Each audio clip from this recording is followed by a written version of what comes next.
Little Lord Fauntleroy, страница 41. The Earl saw that the little boy took him for a friend without any doubt.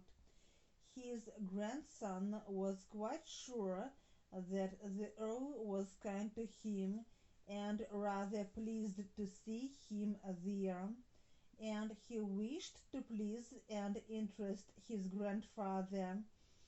So the old man leaned back in his chair, and his young companion told him of himself.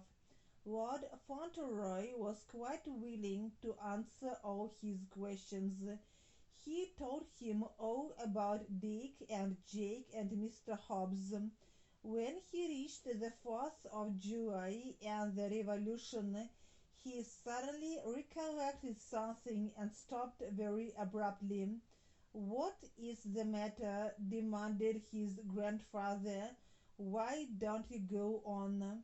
Lord Fauntleroy moved rather uneasily in his chair.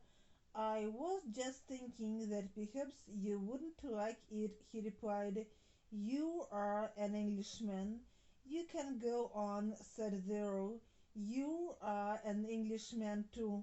"Oh, no," said Cedric quickly, "I'm an American." "You are an Englishman," said the Earl grimly. "Your father was an Englishman." "I was born in America," he protested. "You are an American if you were born in America." The Earl grinned. He hated America and Americans, but it amused him to see how serious this small patriot was. Then dinner was announced. Страница 42. Cedric left his chair and went to his noble kinsman. He looked down at his gouty foot. "Would you like me to help you?" he said politely. "You could lean on me. Once when Mr. Hobbs hurt his foot, he used to lean on me." "Do you think you could do it?" the Earl asked gruffly. "I'm strong," said Cedric. "I'm 7, you know. You could lean on your stick on one side and on me on the other." "Well," said the Earl, "you may try." Cedric gave him his stick and began to assist him to rise. He got up slowly and put his hand on the boy's small shoulder. Little Lord Fauntleroy made a careful step forward, looking down at the gouty foot. "Just lean on me," he said. "I'll walk very slowly." It was quite a heavy weight indeed, and after a few steps his young lordship's face grew quite hot and his heart beat rather fast. "Don't be afraid of leaning on me," he panted. "I'm all right if it isn't a very long way."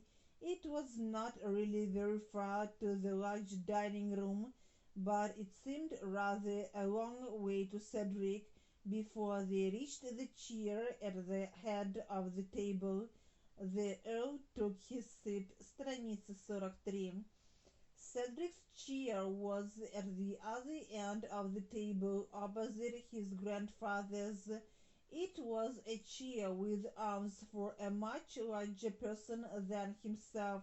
The Earl kept looking at him across the table. He did not say very much, but he managed to make the boy talk. Lord Fauntleroy puzzled and amused him. Cedric finished his dinner first, and then he leaned back in his chair and looked across the table rather wistfully. "It's a very big house for just 2 people to live in, isn't it?" he said. "Do you find it too large?" asked the Earl. His little lordship hesitated a moment.